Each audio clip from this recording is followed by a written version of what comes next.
जंगलात से ही हमारी ज़िंदगी है और जंगलात का तहफ़्फ़ुज़ हमारी अव्वलीन ज़िम्मेदारी है। हम सबको चाहिए कि पौधे लगाने के साथ साथ उन पौधों की हिफाजत करें। इन ख्यालात का इजहार रियासती वज़ीर जंगलात व माहौलियात ए इंदिरा करण रेड्डी ने ज़िले निर्मल के मामड़ा मुस्तखर पुलिस स्टेशन में शजरकारी के मौके पर किया है। उन्होंने कहा कि इंसान को ज़िंदा रहने के लिए ऑक्सीजन गैस ज़रूरी है और इस गैस के हुसूल का ज़रिया पौधे हैं। पौधों के ज़रिए से ना सिर्फ हमें गैस हासिल होती है बल्कि माहौल भी साफ़ व शफ़ाफ रहता है। इसीलिए हरिता हरम प्रोग्राम चलाया जा रहा है। आज ज़िले निर्मल के मामड़ा मुस्तखर के पुलिस स्टेशन अहाते में शजरकारी को अंजाम दिया गया। रियासती वज़ीर ने कहा कि जिन पौधों को लगाया गया है उनकी हिफाजत भी करनी चाहिए।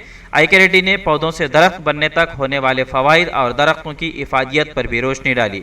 बाद शजरकारी उन्होंने पुलिस स्टेशन के अहाते में 6 साल कबल लगाए गए पौधों का मुआयना किया और पुलिस स्टेशन के अहाते में कायम किए गए ग्रीन जोन का इफ्तिताह किया। इस मौके पर ZP chairman Vijay Lakshmi, superintendent of police Nirmal, CHO Praveen, DSP Upendra Reddy, CI Jeevan Reddy, मामड़ा SI Vinay Kumar व दीगर मौजूद थे। निर्मल से M.A. अजीम की रिपोर्ट।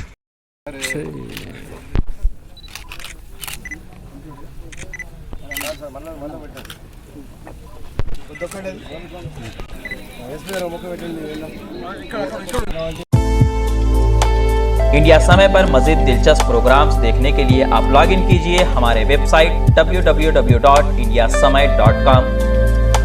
लाइक कीजिए हमारा फेसबुक पेज @indiasamay17 और सब्सक्राइब कीजिए हमारे यूट्यूब चैनल इंडिया समय को।